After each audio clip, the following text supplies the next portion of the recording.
Dawn breaks over Pacific waters. June 4, 1942. Two naval armadas steam toward collision. Commanders blind to destiny's approach. Beneath peaceful waves, history pivots. Within hours, empires rise or fall. Nothing remains unchanged after today's reckoning arrives. Remember Pearl Harbor's infamy? 6 months passed. Japan seemed unstoppable, conquering Philippines, Singapore, Dutch East Indies. Admiral Yamamoto plans one crushing blow to shatter American resolve permanently. His target, tiny Midway atoll. Victory there forces negotiated peace. Defeat? Unthinkable. I sit beneath Pearl Harbor headquarters, surrounded by intercepted gibberish. My codebreakers and I chase shadows through encrypted messages. Patterns emerge slowly. Target designation: AF. Where? Midway, perhaps? Everything depends on cracking this puzzle. Intelligence warfare determines battles before guns fire. Nimitz gambles boldly. His staff transmits uncoded message. Midway's desalination plant failed. Fresh water scarce. Days later, Japanese intercept confirms AF suffers water shortage. Rochefort was right. The ambush is set. Foreknowledge becomes America's equalizer against superior enemy numbers. Japan's armada gathers 4 fleet carriers bearing Pearl Harbor's victorious aircrews. Akagi, Kaga, Soryu, Hiryu, floating fortresses carrying combined 300 aircraft. Yamamoto commands from super battleship Yamato. Officers toast certain victory. Sailors laugh, confident. Hubris blinds them completely.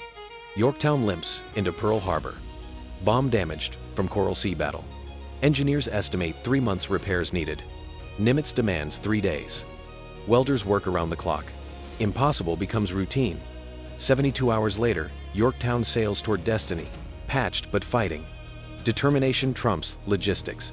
They assign me obsolete torpedo bombers, slow, vulnerable devastators. My pilots are brave kids, untested against veteran Japanese fighters. Tonight I write final letters, sensing tomorrow's cost. If one plane survives to attack, that man must press through. Duty demands everything. Ensign George Gay watches squadron mates joking, playing cards, writing sweethearts.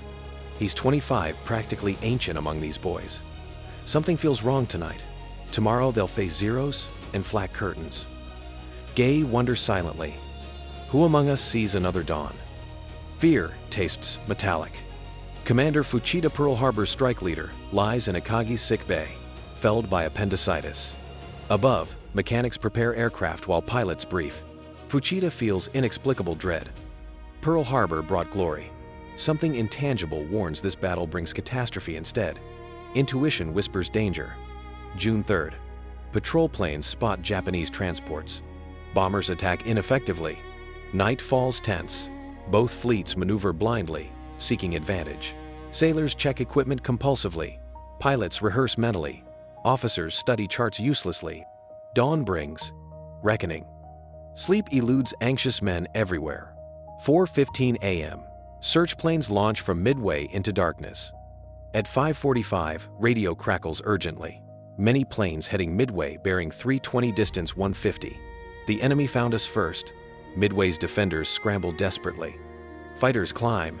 Bombers flee. Contact imminent. Japanese aircraft swarm Midway Zero's strafing. Bombers destroying installations. Marines fight hopelessly outdated Brewster Buffaloes against veteran enemy pilots. Explosions tear runways. Buildings collapse. Black smoke billows. 15 Marine pilots die within minutes. Ground crews drag wounded from burning wreckage. Chaos reigns. My Buffalo handles like a truck versus their nimble Zeros.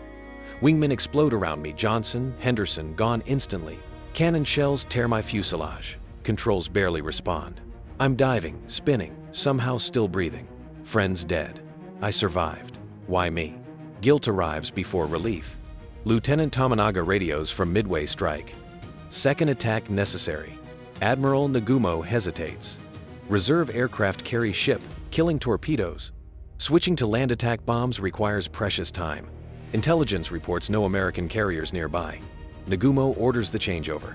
Fate pivots on this decision, but Nagumo is catastrophically wrong. 3 American carriers lurk close. Enterprise, Hornet, Yorktown launching everything flyable. Pilots understand. Fuel margins permit no return margin. This morning demands total sacrifice. They climb toward interception, perhaps toward death. Courage compensates for inferior numbers. Coordination collapses immediately. Fighter escorts lose torpedo bombers. Radio communications fail. Squadrons navigate independently toward enemy fleet. Synchronized assault fragments into isolated attacks. American battle plan disintegrates. Individual courage must substitute for tactical coordination. Improvisation replaces strategy completely. 9:20 a.m. Waldron spots Japanese carriers. No friendly fighters protect his 15 devastators. He waggles wings, attack signal, and dives toward wave tops. Zeros swarm down instantly. Anti-aircraft fire erupts. Waldron's plane explodes first, cartwheeling, burning into Pacific. His prophecy fulfilled. Planes disintegrate everywhere, fire, screaming metal. Friends dying. My gunner slumps dead. Zeros shred my wings. I ditch hard, surface gasping. Seat cushion keeps me afloat barely. Japanese ships surround me. I hide motionless beneath debris, watching history unfold. Survival requires invisible stillness. Torpedo 8, 14 of 15 destroyed. Torpedo 6, 10 of 14 lost. Torpedo 3, 10 of 12 annihilated. 41 American torpedo bombers attack. 35 die. Not one single torpedo hits enemy ships. Sacrifice seems utterly meaningless, futile, wasted completely. But their deaths mattered crucially. Japanese fighters dove low chasing torpedo bombers, expending ammunition and fuel. Nobody watched high altitude. When American dive bombers finally arrived minutes later, enemy carriers lay completely defenseless. Heroic sacrifice created unexpected opportunity. Death enabled victory. Lieutenant Commander McCluskey's fuel gauges read empty. Extending search beyond prudent limits risks ditching. Turning back abandons mission entirely. Then Miracle, a Japanese destroyer, races northeast, wake visible. McCluskey follows intuition, finds 4 carriers beautifully aligned below. Fate rewards persistence. 33 dauntless dive bombers roll inverted, plunging earthward. Dive brakes scream. Below, Japanese carriers prepare launching strike decks crowded with fueled armed aircraft. Torpedoes, bombs, aviation gasoline, volatile ingredients awaiting ignition. Nobody suspects death diving from blue heaven above. I push over into vertical dive. Akagi growing enormous in my bomb sight. Anti-aircraft bursts rock my plane. Altitude unwinds 8,000, 6,000, 4,000 feet. Release. My bomb penetrates flight deck near aft elevator. I pull up hard, lungs burning. Did I hit? Unknown. Best's bomb explodes deep inside Akagi, igniting hangar fires catastrophically. More bombs strike Kaga, bridge demolished, captain killed instantly. Soryu takes 3 direct hits simultaneously. Yorktown's dive bombers arrive concurrent, compounding devastation. 3 mighty carriers transform into floating infernos within 5 minutes. Akagi's steel deck buckles upward grotesquely. Planes stand tail vertical, vomiting black smoke and orange flame. Water mains rupture.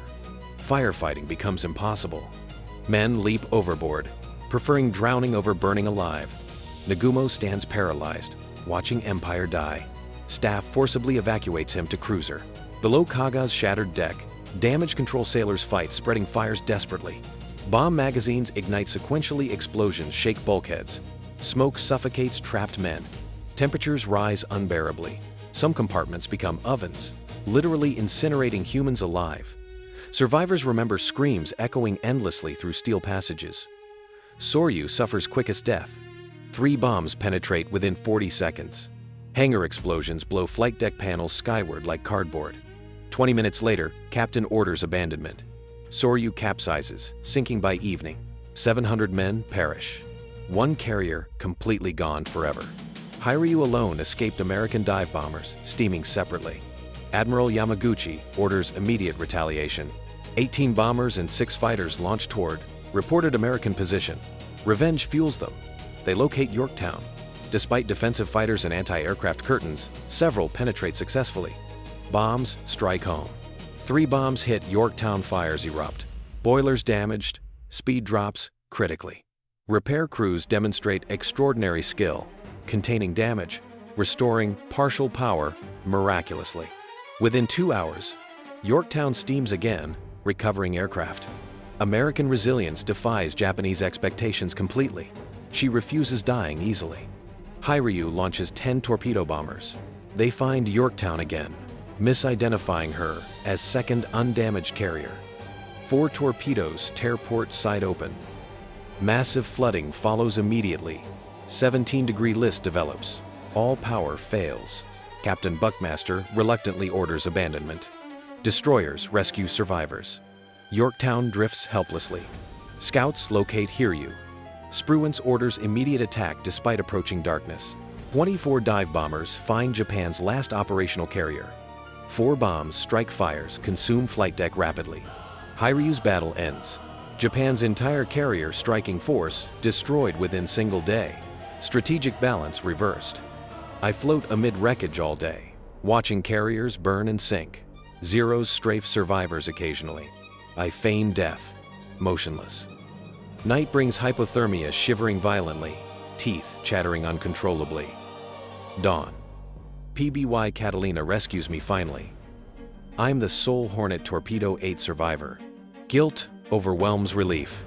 Hundreds miles distant aboard Yamato, Yamamoto receives catastrophic reports. 4 carriers burning or sunk. He orders General Fleet advance desperately. Perhaps battleship's superior firepower salvages something through night surface engagement? Desperation clouds judgment. The gamble fails. Retreat becomes inevitable. Admiral Spruance faces crucial choice. Pursue aggressively or withdraw cautiously. Nimitz ordered calculated risks, not reckless gambling.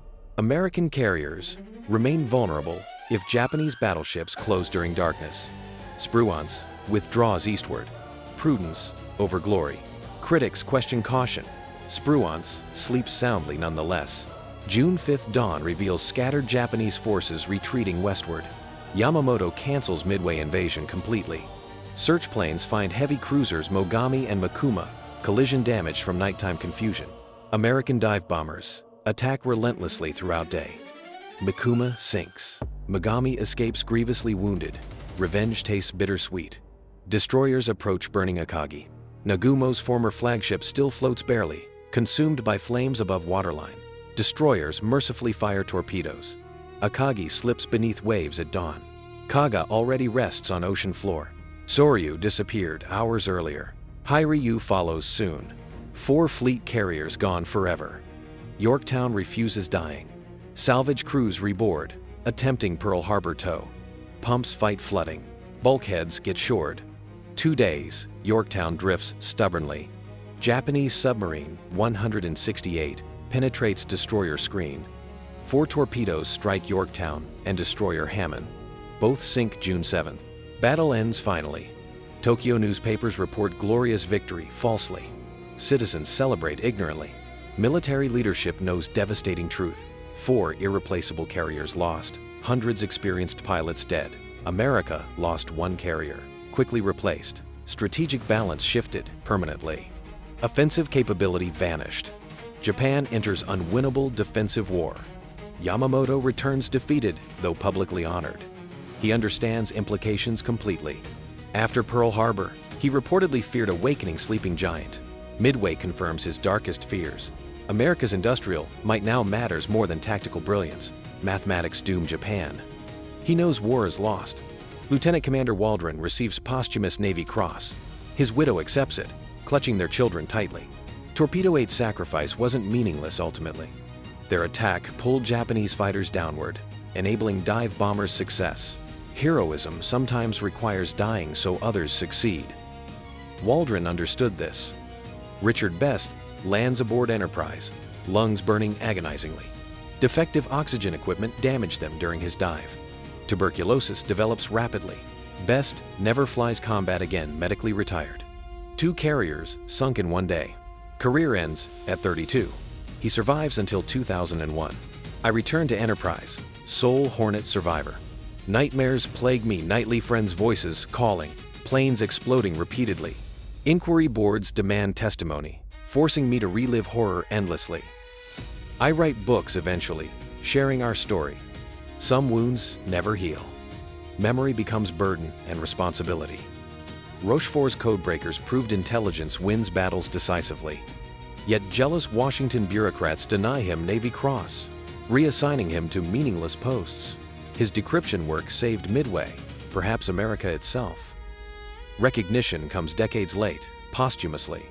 Justice delayed becomes justice denied ultimately. Japanese naval aviation never recovers fully. Experienced pilots, irreplaceable, died at Midway. Training programs cannot produce veterans quickly enough. Submarine warfare strangles oil supplies. Fuel shortages limit flight training further. Replacement pilots arrive minimally qualified. Subsequent battles demonstrate declining skill. Death spiral begins. Midway transforms Pacific War's trajectory permanently. Japan's offensive operations cease entirely. America begins island hopping. Guadalcanal, Tarawa, Saipan, Iwo Jima, Okinawa. Each battle moves closer to Japanese homeland. Essex-class carriers pour from American shipyards endlessly. Industrial capacity overwhelms Japanese production completely. Historians debate Midway's significance endlessly. Some argue Guadalcanal mattered more strategically. Others claim inevitable American industrial superiority determined outcome regardless. Yet Midway provided crucial psychological turning point. America could win. Japan could lose. Possibilities became certainties. Morale shifted fundamentally. Nagumo never commands carriers again, reassigned to backwater posts. Reputation shattered permanently.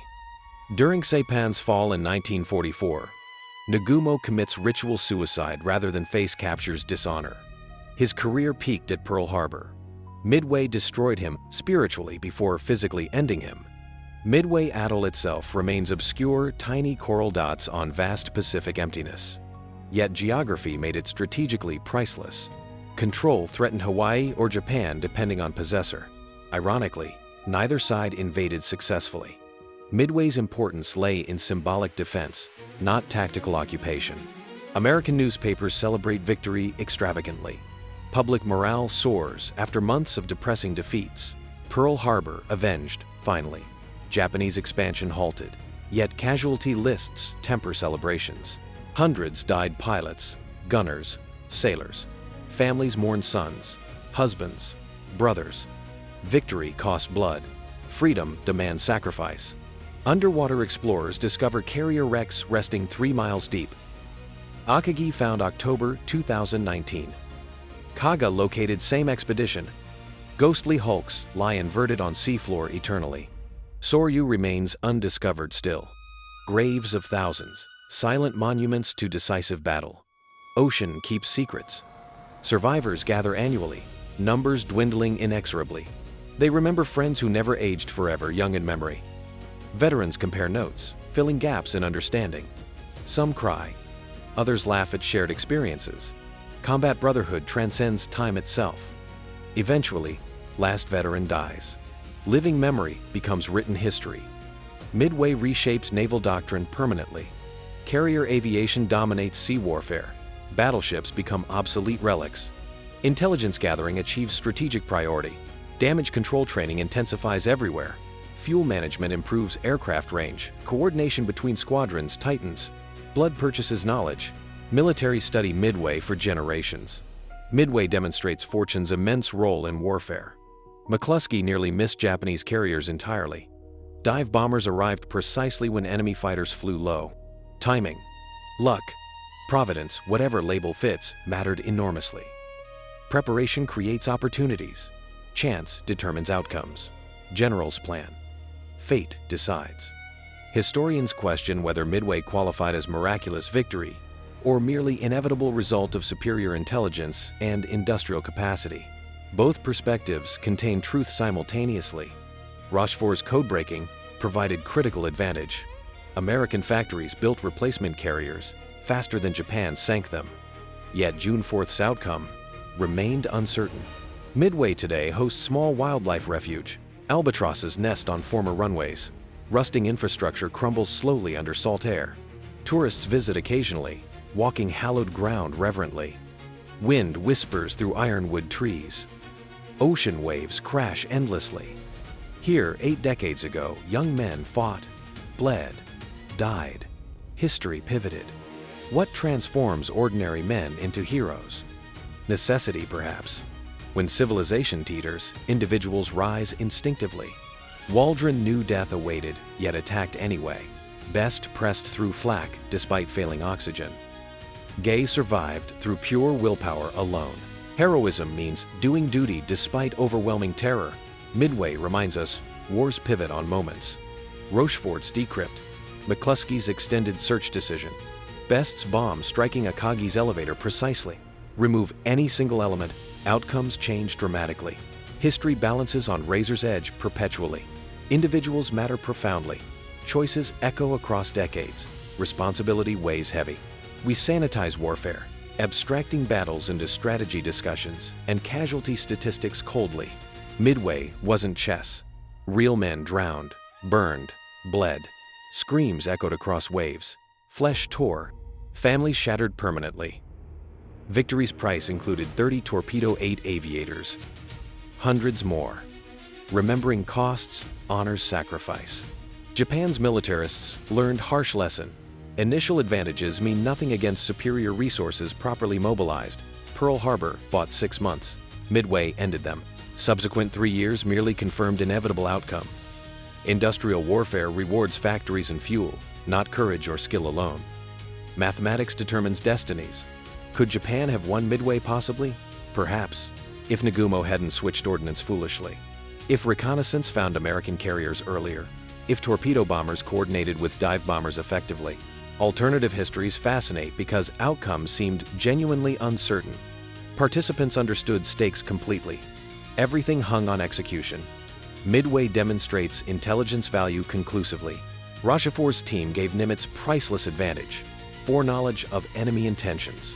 Ambush beats superior numbers decisively. Preparation trumps improvisation consistently. Information becomes weapon. Codebreakers fought as truly as pilots, though safely distant from bullets. Victory proved equally decisive. Yorktown's story epitomizes resilience perfectly. Bombed repeatedly, torpedoed, abandoned, salvaged, torpedoed again, she refused sinking for days. Crew's determination kept her fighting beyond reasonable expectation. Eventually, ocean claimed her, but not before demonstrating American spirit. Stubborn, resourceful, indomitable. Her ghost inspired later carriers.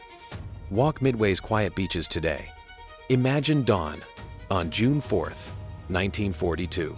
Radar screens showing incoming aircraft. Pilots sprinting toward planes desperately. Bombs falling. Fire. Smoke. Courage. Terror. That peaceful atoll witnessed apocalypse. Geography remembers, even when humans forget. Sacred ground demands reverence. Final paradox emerges. Midway's obscurity matched its importance perfectly. Few Americans located on maps today. No major cities commemorated. Yet June 4th, 1942, ranks among history's decisive dates. Salamis, Trafalgar, Midway naval battles determining civilization's fates. Small island, immense consequences. Sunset falls across Pacific waters. Same sun that watched carriers burn 8 decades past. Waves conceal secrets. Hulks rust silently below. Veterans sleep eternally, mission accomplished. They saved civilization. Though most died anonymously, we owe them memory, gratitude, commitment, preserving what they purchased dearly.